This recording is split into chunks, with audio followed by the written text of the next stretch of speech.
For you to live a purposeful life, for you to live a life of purpose, you must become a slave. You must become a slave of God's will. You must become a slave to the will of God. Romans chapter 12 and verse 2, it says, "Do not conform to the pattern of this world, but be transformed by the renewing of your mind.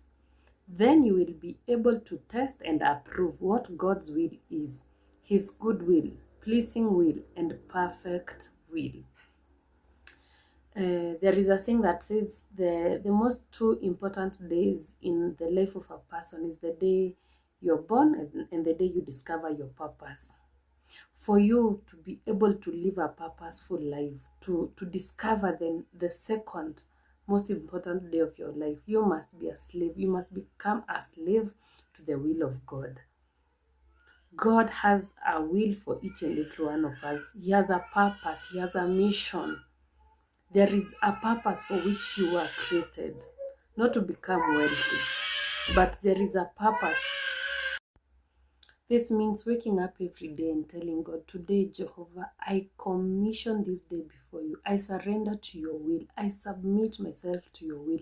Anything that is not of you, I do not want it.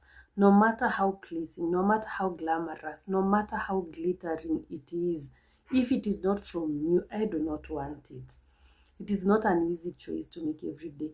You must make this choice every day, because no matter how good something looks, maybe it's a job, no matter how promising it looks, you can, maybe for example, do market evaluation when you want to start a business, and you see, and yeah, there's need for let's say a butchery in this area, but as long as it is not in the will of God, if it is not written in heaven, Edna will become a butcher. Yes, the opportunity is there, but it's not going to last.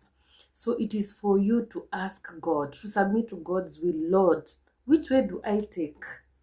Everything, every area of your life, even the tiniest of decision, which hairstyle, what is your will? How was it written that I'll spend this day? How is it written in heaven? That is how I want to live this day. That is how I want to spend this money, surrendering to the will of God, because God knows the end before the beginning. He knows your tomorrow. It is you submitting and surrendering to God's will, which is perfect, which is pleasing to him, and which is good.